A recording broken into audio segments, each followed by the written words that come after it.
Like I wish Steven Gerrard was my dad. Like that's how much I loved him when I was young. I was just like so obsessed with Gerrard. Obviously dad, I'm joking, don't take that to heart. Honestly, my dad's an amazing man. He's helped me a lot, obviously all the sacrifices he made, as well as my mum. Like so many sacrifices to be able to allow me to do what I do. My mum's Dawn was the best. Shout out mums, yeah. Everyone thinks their mum's Dawn is the best. I know they do, but my mum's actually the best. I've listened to ex-players, ex-athletes, people who've achieved the highest of heights. I mean, the best of all time. Like even Ronaldo in our 40s, he's still chasing excellence and chasing brilliance, and he's amazing, he's wonderful, he's one of my favourite players of all time and I love him. But at what point does it stop? Success doesn't translate to peace or fulfilment in your life. I think that's a different thing. That feeling, I wish I could like bottle it up and give it to people because it's such an amazing feeling. And I get told 2 days before the transfer window shuts that, you know, now you can leave. And I was like, right, well that's, I don't want to swear, but you know what I mean? You probably know what I want to say. So I had 2 days to find a club while I had a 12-week injury. If a club wants to get rid of you, they can get rid of you. They can make you train with the 21s. They can send you to a different locker room so you're not around your teammates. People in football are just treated as assets, really. So you move here. Now you're worth this much, now you're not worth that much. I love England, I love living here. Who's going to win, Iraq or the UAE? Silly question. Hello, شكرا معكم. مرحبا. تفضل. الله يخليك، تفضلي. شلونك؟ والله قاعد. الحمد لله السلامة. Thanks for finally agreeing to do this. I was trying to reach out to your agent for so long. And then I thought the best way to go through this is Instagram. And then I found out that you don't actually run your own Instagram because when I was talking to you, you seemed to have no idea of what we talked about. Yeah. But we got here in the end. So congratulations on what's been, I would say, a spectacular year. First Iraqi to have made it to the Premier League, which is a huge achievement. And obviously I imagine there's been some highs in this and some lows. So how has it been? How has this year gone for you?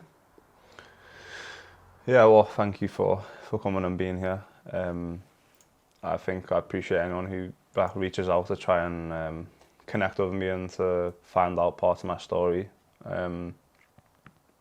Yeah, I think it's just perspective, really. It's however you really want to look at the year. For me, it's been an unbelievable year. Obviously, achievements. I've reached a childhood dream of playing in the Premier League, being the first Iraqi as well. I think that carries a lot of pride and honour for me and my family, and not just for.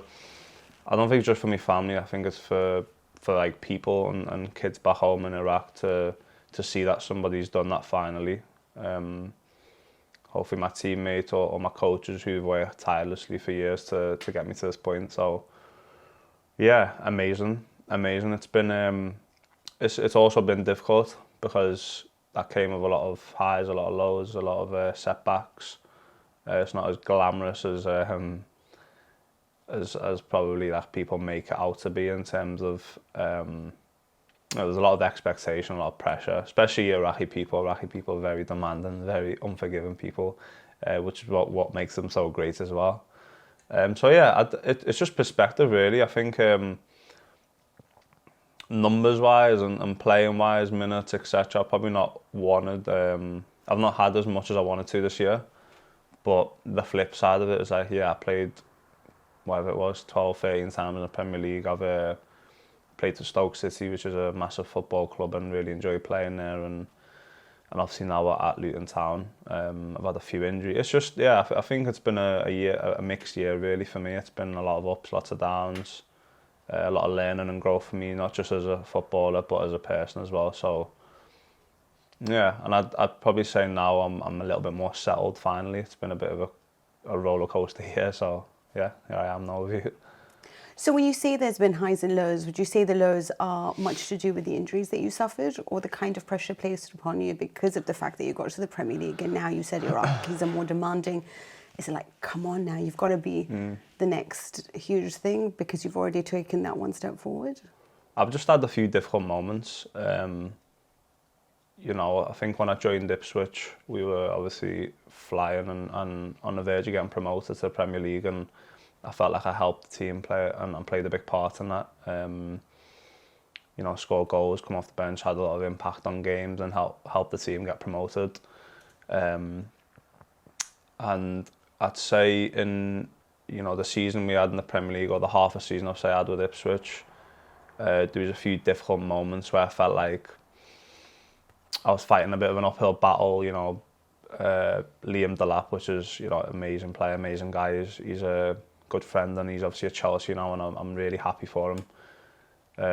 Because we had a good relationship, and he you know, we pushed each other in training, and you know, I've got nothing against him, but obviously that would have been my direct competition really to get into the team at the time, with George Hurst as well. And yeah, I think because Liam was doing so well, I think it just kind of, whatever I'd done weren't really going to be enough. The guy was scoring week in, week out in the Premier League, so me coming off the bench and not scoring, whatever, I felt like had a bit of an impact on how people were viewing me. And yeah, I feel like I started to get a bit of criticism for probably the first time in my career, like quite heavy criticism, and it's hard not to see it. I wouldn't say I'm a massive social media person. I don't really, you know, people like search their names up on Twitter and try and see what fans think about them and all that sort of stuff. I've never been that sort of person. But when you're on the Premier League, and especially being in Ipswich, it's a small town, so it's kind of hard to get away from it. Everybody knows everything that's being said and going on. So I did struggle with that a little bit, because I felt like some of it was a bit harsh and a bit unfair. I actually had a really heavy groin surgery as well not this summer, just gone, the summer before the Premier League season. And I was really just like fighting through the whole of the summer to get fit for the first game of the season, which was against Liverpool, which obviously for me would have been a dream to come on a pitch, and I did. And I worked tirelessly like all summer to just make that happen. But I felt that come at a cost, because I didn't have a full pre-season with Ipswich going into the Premier League season. I wasn't fit at all. I didn't feel physically well. My groin was still really recovering. And the Premier League is the most intense, most physical league by far, for me anyway. Like, so to go into that with no prior Premier League experience, and off the back of not having a pre-season, and not even a full season in the Championship, was a big ask, of course. Like, I felt like I could do it. But I felt like physically my body just couldn't keep up with me. Just didn't feel good in myself going into games. But I felt like I carried myself in a great way. You know, none of my teammates, no one who worked with me could ever say I'd ever felt sorry for myself, or I was down, or I let it affect me. I come to training every day and work really hard. And I love Kieran McKenna. I love all the group we had at Ipswich. The boys are fantastic.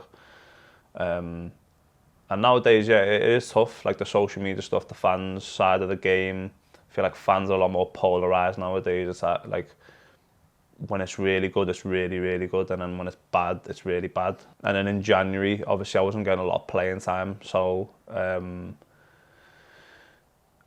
yeah, I thought it was best for me to leave the football club. Not many people know, but I was very close to signing for West Brom. It was all like agreed. He was agreed. I went for a medical, and unfortunately, for some reason, the deal didn't quite end up going through. And as a result of that, obviously, I was, you know, a few days left of the window. I really wanted to play football. I didn't want to carry on just coming off the bench for 10, 15 minutes. Even though it was the Premier League and it was amazing. You know what I mean, you're playing at all these stadiums and against all these players who you watch week in, week out. As a footballer, you still need to be playing. So I moved to Stoke. I think I had a really good second half of the season, started working back to fitness, started enjoying my football again, playing, and had a great time. I really liked the Stoke fans. I loved the club. We stayed up, which is what we were aiming to do, and yeah. And then it's been also a long summer. I also got sent off in the summer against South Korea, which I get reminded of by every Iraqi on the street. Yeah, which again, another tough. It was like, I felt like the season was done. Wow, like what a crazy year. So many ups and downs. I can just kind of relax now this summer, regroup, get ready for next year. A lot of learning for me this year. And then, yeah, waited for a start for Iraq for a long time. Obviously, Ayman's been doing amazing for the national team, scoring basically every single game. and then 22 minutes in, you get sent off in front of 60,000 fans at home in Basra, and you're just like, wow, like, it can't go any worse at the moment for me. So yeah, again, I took that into the summer, and that was kind of like the final thing of the year. I was like, right, I've kind of like hit probably the lowest I have this year. Like I was so disappointed and frustrated because I felt like I let not just my teammates down, but it was a big qualifying game for the World Cup. So I felt like I let the fans down. My family's watching. My mum and dad get really affected by like when things don't go, especially for Iraq. Like obviously you're from Iraq, so you understand what our parents are like. Very emotional people. But yeah, I think since the new season started, I've been in a really good headspace. I've had a lot of learning, a lot of reflection over the summer, a lot of growth, and I'm just ready to kind of kick on again and start scoring goals and playing. So you have this amazing season, the AFC Wimbledon. You then, obviously, life just keeps getting better and better. You make your Premier League debut. And of course, you make it against the team that you've loved since your childhood, which is Liverpool. And you talked about your injuries and you didn't feel good in your body. Did you feel like that the whole year, or was there a point when you said that I wanted to move in the winter transfer market? You said I didn't want to just play for 10 or 15 minutes. At that point, did you feel you were capable of having full 90 minutes, but you just had competition for the role and you weren't going to get those chances? Yeah, it was... when I went on loan to Stoke, you could, Mark Robbins, my manager at Stoke, would tell you like I couldn't last more than 50, 60 minutes in a game because I went like a whole year without really playing consistent games, which for a striker, especially a striker who plays like me, who's intense, like works hard in the game, covers a lot of distance and high intensity actions. If you're not conditioned to do that week in, week out, you can't just turn up on a Saturday and expect to be fit. So I kind of felt like I spent the second half of the year at Stoke working my way to full fitness. I was still not fully fit. I was kind of probably 50, 60%. Again, I could only last probably 60 minutes without cramping everywhere in my calves, hammies, because I'd not had the full pre-season. And the prior year, I'd not played a lot of football, so my body weren't conditioned for it. But going back to what you originally said, I think it's just perspective, because what is good really? Like is good, like defined by how other people see as good, because yeah, obviously there's numbers and how many goals did you score, how many times did you win, which is important because we're in the results environment. But there are periods in your career for growth and for learning and to allow you to be able to do that. So I think this has been one of those periods for me. It's not all going to be like, you're not going to always be on that trajectory in football, in anything, any walk of life, any profession. So yeah, I just feel like this period for me, like when I've reflected on it, it was amazing in so many different ways, but difficult as well, and I just learn and grow from the difficulties, I think. So when you talked about abuse, obviously it seems to be something that's growing in the sport, and you came from being like a hero. And this is what happens with footballers, right? Sometimes you're a hero and sometimes you get a lot of criticism. And would you say that your criticism came mostly online? Did you feel like it was all online, or did you walk in the street and feel that way? No, again, like, I hope to be a household name one day. I'm not, I don't get recognised every single place I go on the street, so it's not that sort of thing. It's hard to get away from social media, like, even if you don't go on it. Again, family's hard because your family see it. Your family want to keep up to date with, what does everyone think about my son or my daughter, whoever it is.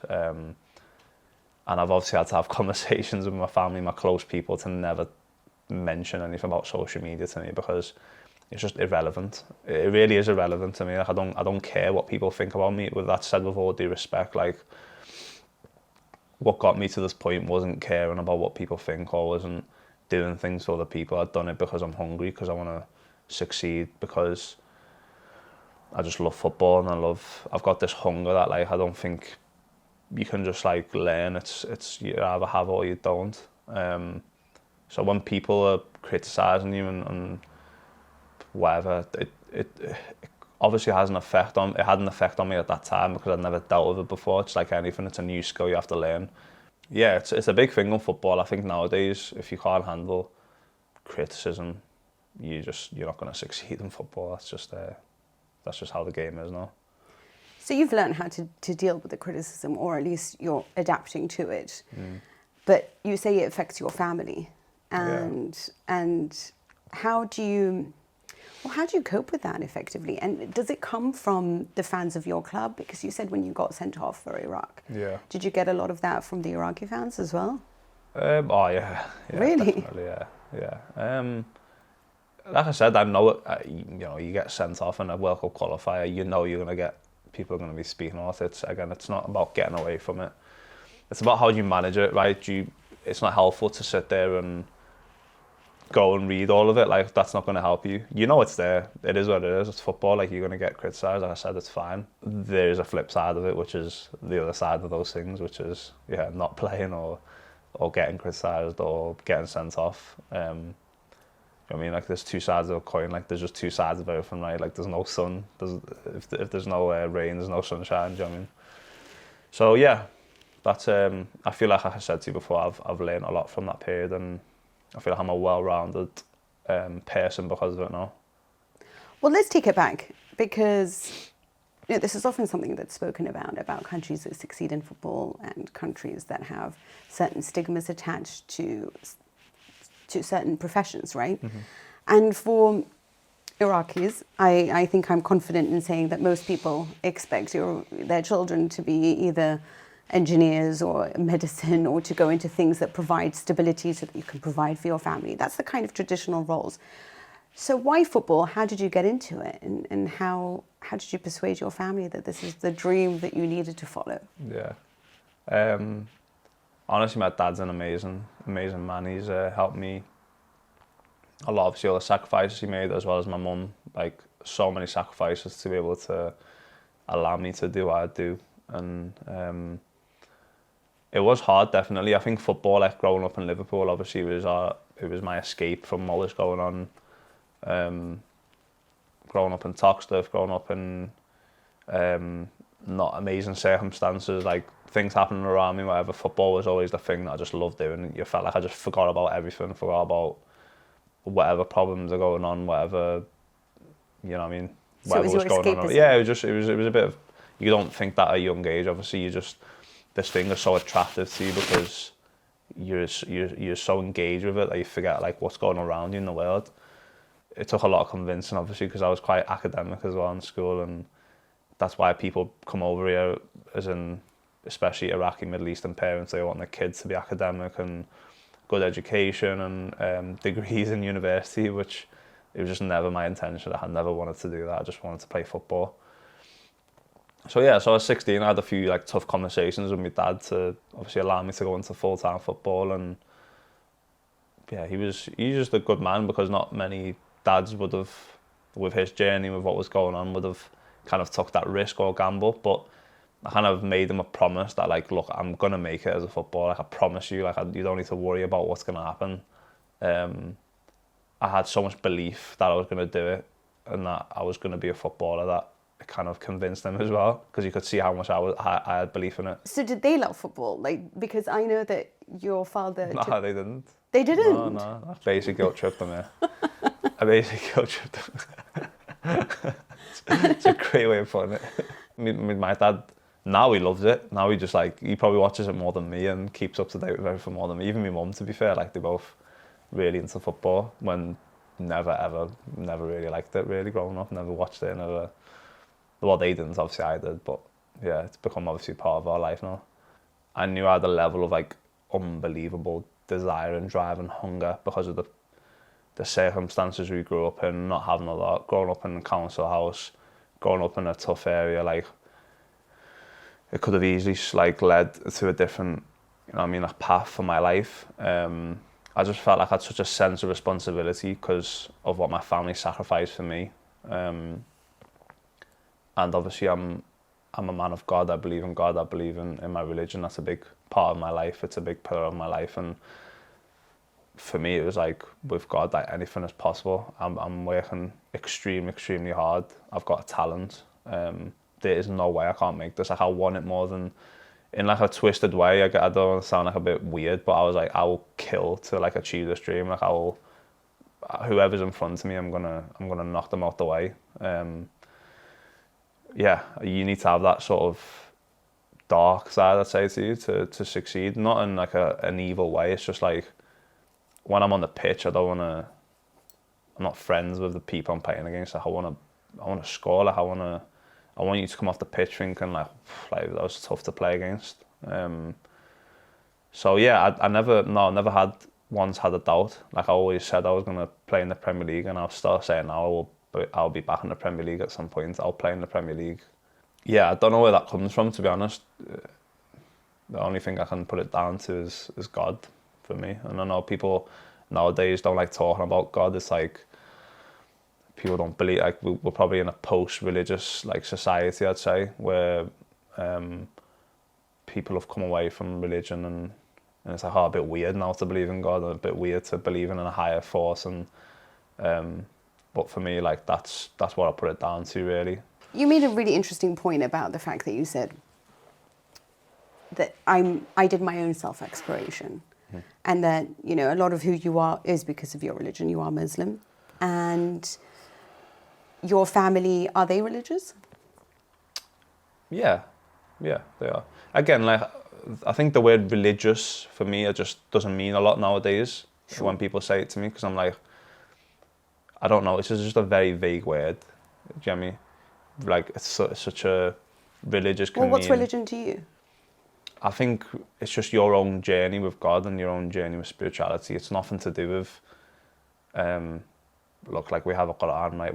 We have a set way of living, but it's not getting too caught up in like the do's and the don'ts and the rules of like, and the fear mongering of like, if you do this, you're gonna go to hell and you're gonna burn in the fire. Like, there's a time and a place for that sort of thing, and I think people take that stuff a bit too literally sometimes and lose the essence of what the spiritual side of it and the spiritual nature and the beautiful things of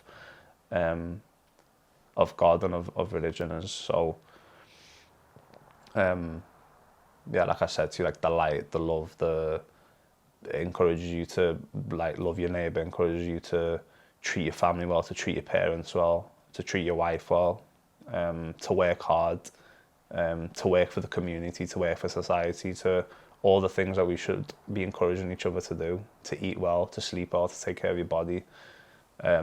Those things about our religion just gets lost nowadays, and I don't know why. People don't seem to talk about it enough. Yeah. There does seem to be a lot of fear-mongering, I think, sometimes in the way that we teach children about what religion is. It's you have to do this, or this is going to... But it's like, why do you do those things? Like, why do you pray? Like, why do you pray 5 times a day or 3 times, whatever it is for you? Like, it's 5 times a day where you come back to, like, your centre, like, just take a breath, like, reconnect with yourself and have 5 minutes to yourself through the day, where nowadays the life we live is so fast-paced and so much going on, and screens and like work and travel, and it's like you've got 5 times in a day to just reconnect with God, reconnect with yourself, set yourself some intentions, like recalibrate. So even just that, like our parents don't really teach us that when we're younger. Do you know what I mean? Like it's not portrayed in a way to the kids to where they can relate to it and where they see the benefits. They're just saying, pray 5 times a day, otherwise you're going to hell. That's not going to make anyone want to pray. Like, you kids will just be thinking like, all right, like, I'll go to hell then. You don't think there's enough meaning being attached No, to... not enough meaning. And it's like, again, we like teach them about the things that our religion encourages, like the good things. Like, I don't know. I'm not blaming parents or the people, especially Iraqis, and I can only speak for my people and my culture. We've suffered a lot over the past couple of decades. Our country's suffered, our people have suffered, and people are trying their best. They're trying to raise their kids the best way they can do with the resources they have. But I just feel like now we've got so much knowledge, so much access to knowledge. Everybody, you know, you can go on ChatGPT and you can ask any question under the sun. You get a better answer than most philosophers, most people who've studied years and years to like give these things. So I just don't think that should be, keep getting used as an excuse to not try and elevate and educate kids a little bit better. Well, you've done your own exploration, so you feel that you've reached a part where religion has actually helped you to somewhat achieve your dreams. But what is the ultimate dream? Like, have you hit that, or reaching the Premier League? Is it more than that? Where is it that you would love to get to? That's a good question. I think like the ultimate goal is different for career and for life. I feel like they're different entirely. Yeah, I think for me as a footballer, obviously my goal is to just maximise my potential, reach the highest heights. I want to play in the World Cup. I want to be a Premier League player. I want to score every single game I play. And like these are things obviously we all aim to do, which most players will have some sort of goals and things that they want to dream and achieve. And that's obviously what gives you purpose. And when you wake up every day is that you want to achieve those things. Otherwise, you don't have any purpose, any direction in life. But I feel like where my ultimate life goal is just like fulfillment and just presence and peace. I just care about being, just living a peaceful life and not, I don't know, like, yeah, all right, you can achieve those dreams, but then like what is after that? Like you're still going to retire someday, and then what's the next goal after that? Is it going to be, I don't know, whatever business or whatever venture you go into next? The best part of most people's day is the moment where you get home and where you lay on the couch, or you sit around a table with your family or your wife or your kids or whatever. And that's weird, right? Because you get such like euphoria of achieving these amazing things. Like I don't think I could ever reach a level of like euphoria of getting promoted from the Championship to the Premier League. Like that feeling, I wish I could like bottle it up and give it to people, because it's such an amazing feeling, but it fades just as quick as it comes. Whereas the feeling of like peace and fulfillment in your life is like constant. It sounds like you think there's a clash though. So it's like if you do reach the pinnacle of what you want to in career, you're not entirely sure that that's going to mesh well with having that peaceful life. It's never going to bring you true fulfillment. You never listen. It won't. Like I've listened to ex-players, ex-athletes, people who've achieved the highest of heights. I mean, the best of all time. Like even Ronaldo in our 40s, still chasing excellence and chasing brilliance, and he's amazing. He's wonderful. He's one of my favourite players of all time, and I love him. But at what point does it stop? Like, do you get what I'm saying? And then, you Kobe Bryant, even Michael Jordan. Like even Michael Jordan now, he's like, you see me, he's still got that hunger. Like he's competing, he's doing this, he's playing golf, he's trying to be the best businessman he can possibly be. That stuff doesn't concern me as much. I'm just like, I do really want to be successful, and I want to score goals. I'm a striker. I want to score goals. Like that is what fuels me. That's what I'm waking up every day. Like, how can I score more goals? How can I get myself into better positions? And it's not being too obsessed to where you get rigid. It's like you need to be free. You need to enjoy. You need to express yourself. You need to go on that pitch and just enjoy football and let it flow, let it happen. The preparation goes into it during the week, every single day. When you step across that white line, it's just letting it take care of itself. You're ready, you're prepared. And then it's like, how do you switch off from that when you obviously come home and you're with your family or you're with your friends? Because you don't want to, you want to be a good person to be around. You don't want to be just like always thinking and talking about football. But I do know that success doesn't translate to peace or fulfillment in your life. I think that's a different thing. But did you feel like there was a part of you that was like, well, actually, I would like to experience something abroad? Yeah. So I was actually going to leave. So in the summer, obviously, I had a lot of conversations with Ipswich about where I was going to go. I wanted to leave the football club. I wanted to move to Toulouse. So I had a few conversations with Toulouse and in the French league, and I thought that was going to be an amazing step for my career and the right step. And I was really pushing for it. And I also don't think it's fair that people sometimes don't know what happens behind the scenes. I got told all summer at Ipswich that you're gonna stay, you're gonna be involved this year, you're gonna help us play a part and all this sort of stuff. And it's not here, I'm not trying to call people liars and stuff, but people weren't honest with me. And I got a really good move that I wanted to go to Toulouse. go to a new country, new culture, like kind of a fresh start, and try something like that. And I felt like that got kind of taken away from me, and they blocked my move and kept rejecting all the offers. And I know we've seen all these things over the summer about like how Isak dealt with his transfer thing, and how like Mark Gahey dealt with his transfer thing. And I'm obviously not on the level of these guys yet, but it's the same thing. I try to be like professional. I try to turn up to training every day and work hard. And it's hard because people don't know what happens behind the scenes. And that opportunity obviously went because Ipswich didn't allow me to explore it. Because I was under the impression I was going to stay at Ipswich this season and try and help them get promoted, whether that was off the bench in any sort of means. And then I got my calf injury, which I'm obviously injured at the moment as well, unfortunately. But a week before the summer window shut, my calf just went, it popped, like tore, and I was going to be out for a couple of months. So for me, it was like, well, I'm definitely not going to leave Ipswich now. I'm here for the season. I'm bought in. I'm going to help. And just make myself as useful as I can. And I get told 2 days before the transfer window shuts that, now you can leave.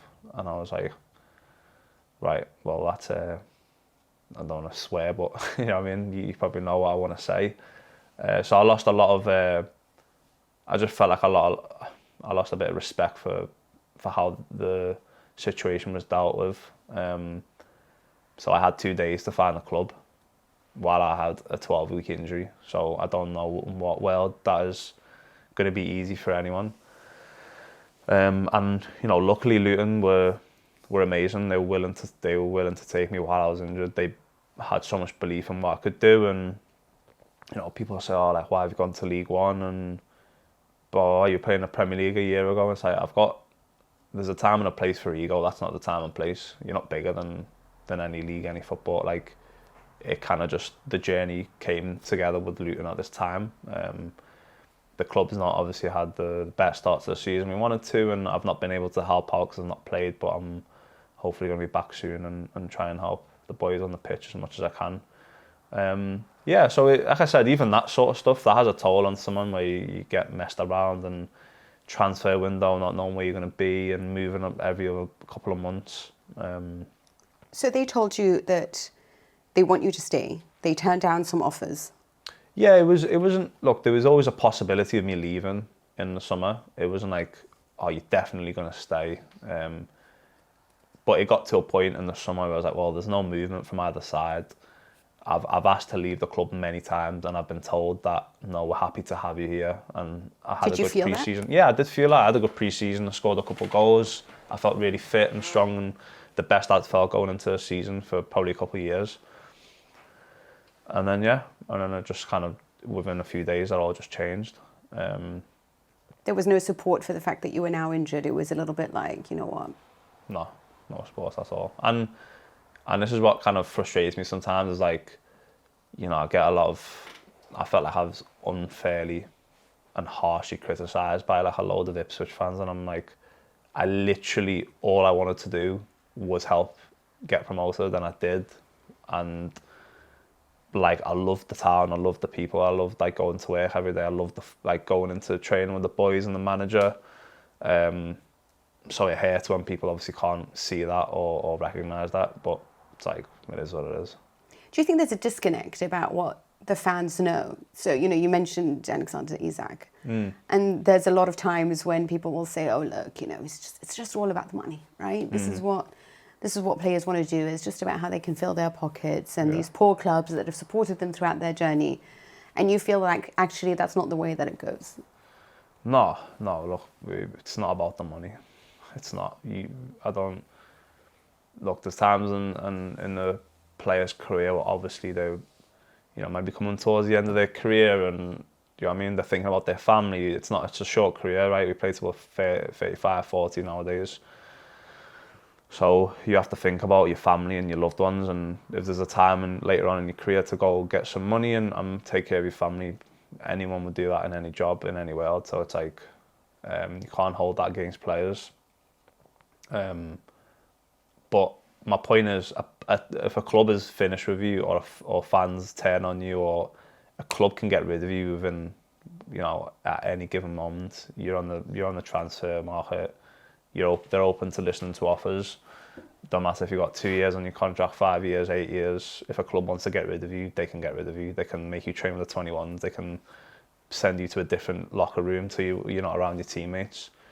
But like when a player does it the other way around, then all of a sudden they're the villain. And I'm just saying, you don't have a clue what goes on. You don't understand how these players get treated, and all the money thing gets thrown out. Oh yeah, well you get paid. Yeah, we do. Like but that's irrelevant to like what we're talking about. It's not about the money. Like that's not what we're talking about here. We're talking about people, and people in football are just treated as assets, really. So you move here. Now you're worth this much. Now you're not worth that much.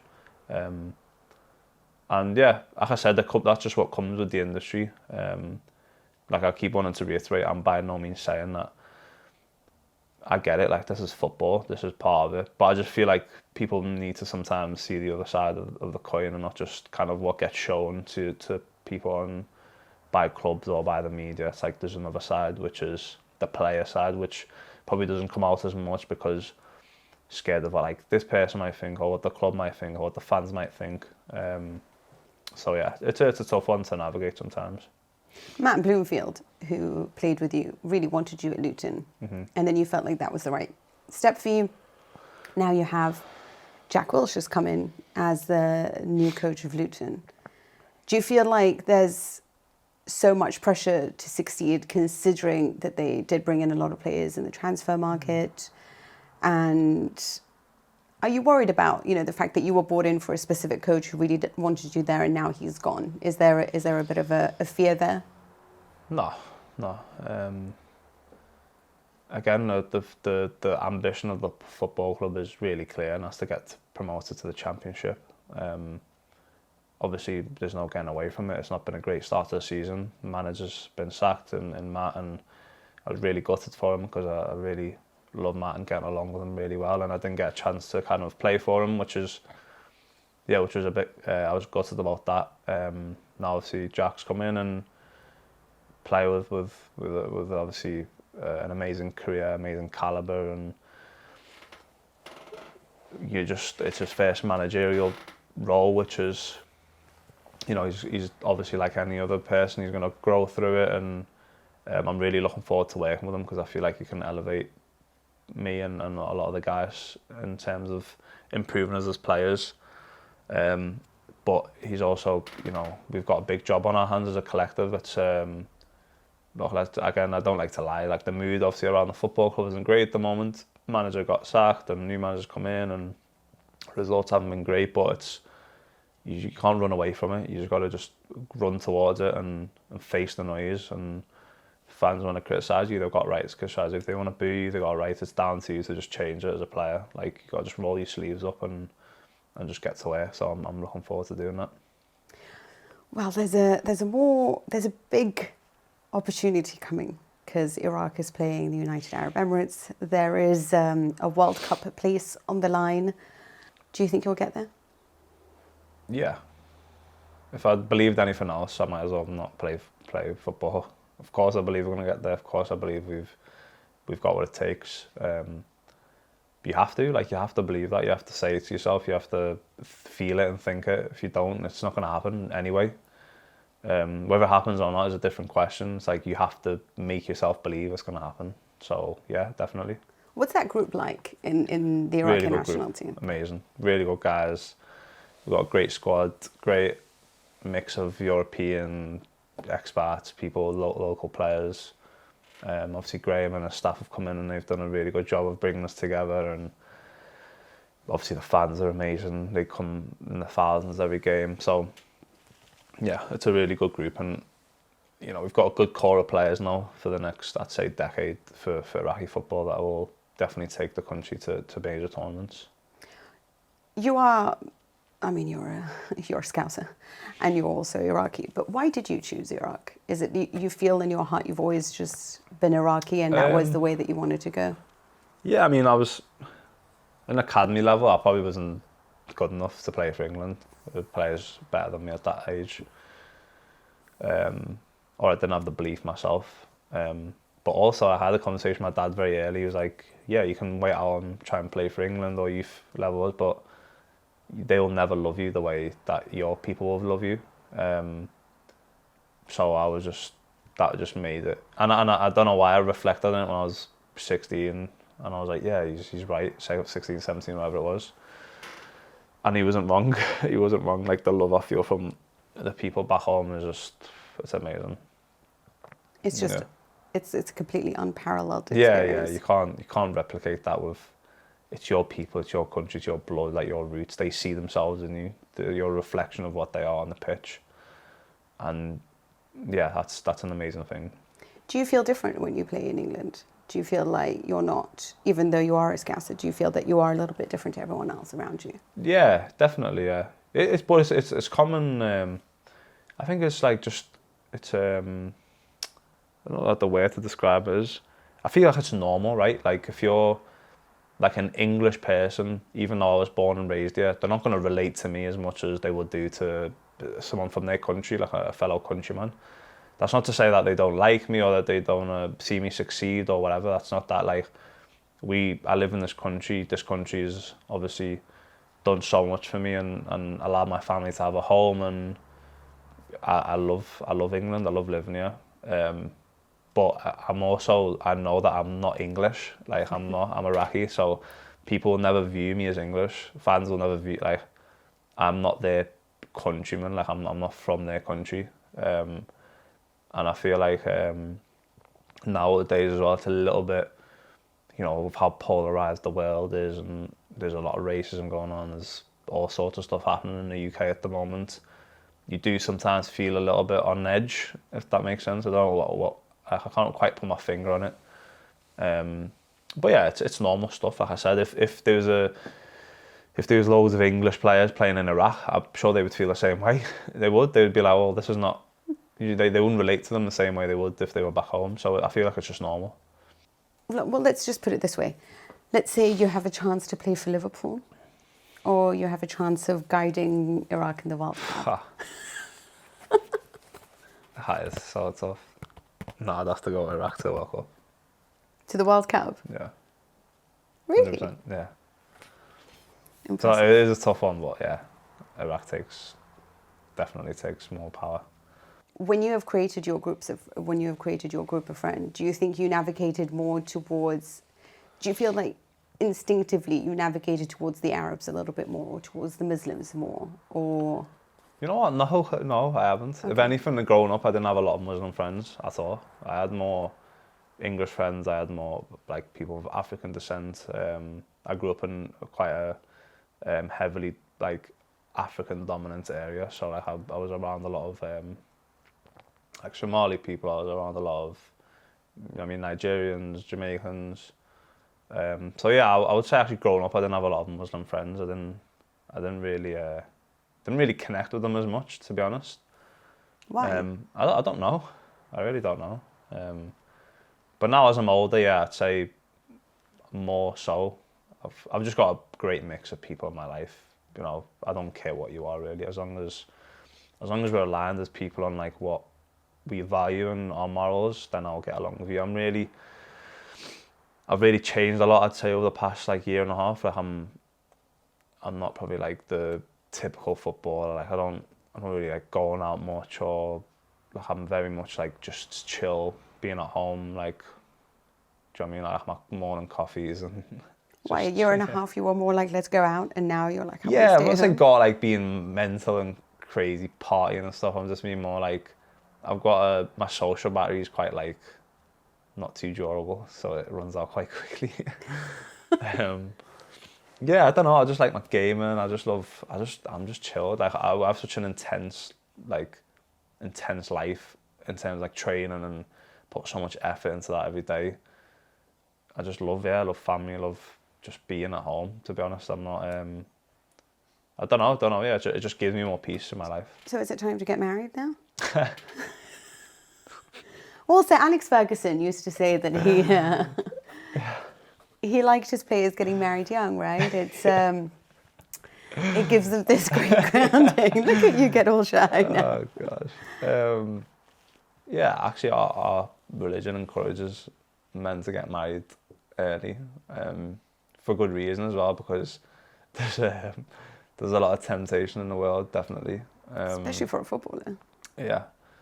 And yeah, definitely having a good partner by your side is key to having a successful career. Not just like on the pitch, off the pitch, like keeping you accountable. And